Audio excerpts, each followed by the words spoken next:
वो इस्लाम को ऊपर रखते हैं या संविधान को ऊपर रखते हैं? नहीं, ये सवाल नरेंद्र मोदी से पूछा जाए, ये सवाल अमित शाह से क्यों नहीं पूछा जाता? आपको मुसलमान दिख गया, बोलो। मैं यही तो कह रहा हूं ना कि आप जिस प्रिमाइस से आते हैं, आपके दिल में बात क्यों पैदा होती है कि मुसलमान से पूछा जाए कि वतन के तुम वफादार हो या नहीं हो? क्या आप ये सवाल करेंगे मौलाना अबुल कलाम आजाद से? क्या आप सवाल करेंगे अल्लामा फजल खैराबादी से? क्या आप सवाल करेंगे जौहर बरदरान से? क्या उन उलमाओं से सवाल करेंगे जिन्होंने देश की आजादी के लिए जिहाद का फतवा दिया था? ये क्या बात है? बोलिए। 75 साल की आजादी मना रहे हैं, मगर आपके दिल में अभी भी एक कीड़ा है कि मुसलमान वफादार है या नहीं है। मैंने भारत के संविधान के ऊपर अल्लाह के नाम पर ओथ लिया है। अब इससे बढ़कर अब मुझे आपसे वफादारी की सर्टिफिकेट की जरूरत नहीं है। आप क्या सोचते, मुझे उसकी फिक्र नहीं है। मैं ये कह रहा हूं कि देश में मुझे अपने मजहब पर चलने की पूरी इजाजत है। मुझे देश के चप्पे चप्पे से मोहब्बत है। मैं जब तक जिंदा रहूंगा, इस सरजमीन पर रहूंगा, जब अल्लाह की तरफ से वक्त आएगा तो इसी जमीन में चला जाऊंगा। अब इसके बावजूद भी अगर आप मुझ पे पूछा जाएंगे कि ये सवाल है, क्या सवाल है? ये तो गलत सवाल है। आपका सवाल उठता ही नहीं चाहिए, प्रेमाइस गलत है इसका। संविधान पर आपका अकीदा है, संविधान को आप सबसे ऊपर रखते हैं? बिल्कुल, संविधान से देश चलेगा ना। संविधान से देश चलेगा।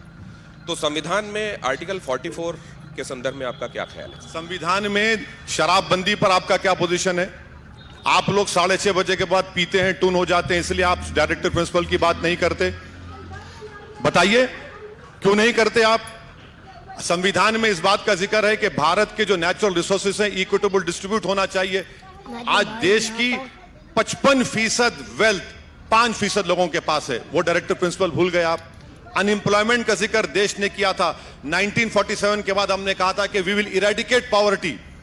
आज सबसे बड़े प्रदेश का मुख्यमंत्री कहता है कि भाइयों बहनों अब 23 से 21 साल कर दिए, खुश हो जाओ। डायरेक्टिव प्रिंसिपल में ये चीजें भी हैं। आप 44 की बात करते हैं तो बताइए 44 में आप क्या करना चाहेंगे? गोवा में अगर एक हिंदू भाई और उसकी वाइफ को मेल औलाद नहीं होती है तो वो दूसरी शादी कर सकते हैं। आप यूनिफॉर्म सिविल कोड की बात करते हैं। क्या आप जाकर हिमाचल प्रदेश में एग्रीकल्चर लैंड खरीद सकते हैं? नहीं खरीद सकते। आप यूनिफॉर्म सिविल कोड की बात करते हैं कि हमने संविधान में नॉर्थ ईस्ट के मिजोरम, नागालैंड को, उन स्टेट्स को उनका कल्चरल राइट प्रोटेक्शन का संविधान में इख्तियार दिया। चलिए करके देखिए क्या तमाशा होता है वहां पर। यूनिफॉर्म सिविल कोड की जरूरत नहीं है, मेरा मानना है। इस देश की खूबसूरती उसकी डाइवर्सिटी है। और याद रखिए कि असदुद्दीन ओवैसी को बैसत मुसलमान आर्टिकल 29 का जो फंडामेंटल राइट है, मुझे राइट टू कल्चर का प्रोटेक्शन है। मुझे उस पर आप कैसा छीन सकते हैं मुझसे? आप आर्टिकल 29 मुझसे आप नहीं, मेरा सवाल आप दूसरी तरफ ले गए। दोनों ही बार जब मैंने आपसे बात पूछी, मेरा ना मंतव्य था आपसे जब मैंने ये पूछा कि आप इस्लाम को या संविधान को किसको ऊपर रखते हैं, मैंने बहुत पर्पस के साथ वो सवाल किया था, लेकिन आप दूसरी तरफ ले गए। दूसरे जब मैंने आपसे आर्टिकल 44 पूछा, मैं खेत की बात कर रहा हूं, आप खलिहान की बात करने लगते हैं। मैं आपसे पूछ रहा हूं आर्टिकल 44 के संदर्भ में, आप तुरंत उसको दूसरी तरफ। आप 6 बजे के बाद शराब पीना तुम किसके संदर्भ में कह रहे हैं मुझे नहीं मालूम, लेकिन मैं आपसे एक बात जानना चाहता हूं। भाई आप परमिट कीजिए, मैं आपसे एक बात जानना चाह रहा हूं। इस देश में एक सेकंड, इस देश में एक बाप है, उसके 4 लड़कियां हैं।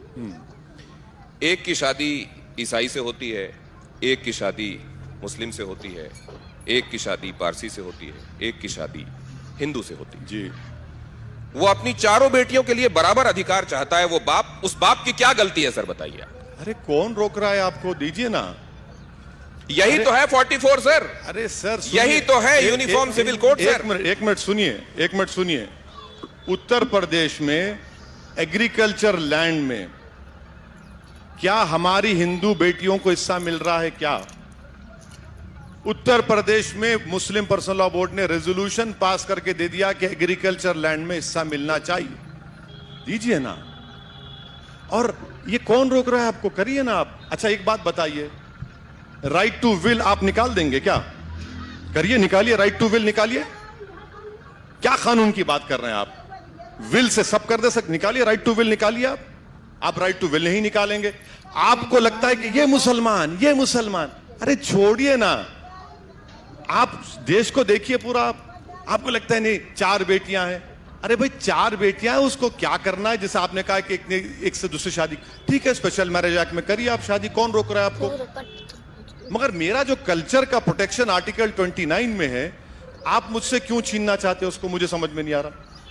और आप ये क्यों गलत फहमी आपको है कि आपका कल्चर अच्छा है और मेरा कल्चर गलत है, ये बिल्कुल गलत है। ये किसने कब कहा कि अरे आपका कल्चर आप- नहीं, ये आप आपने ये देखिए, आपने सवाल खुद- करके आपने ही देखिए, बता रहे हैं। अब आपने कुछ दो चीजें खुद साबित कर दी।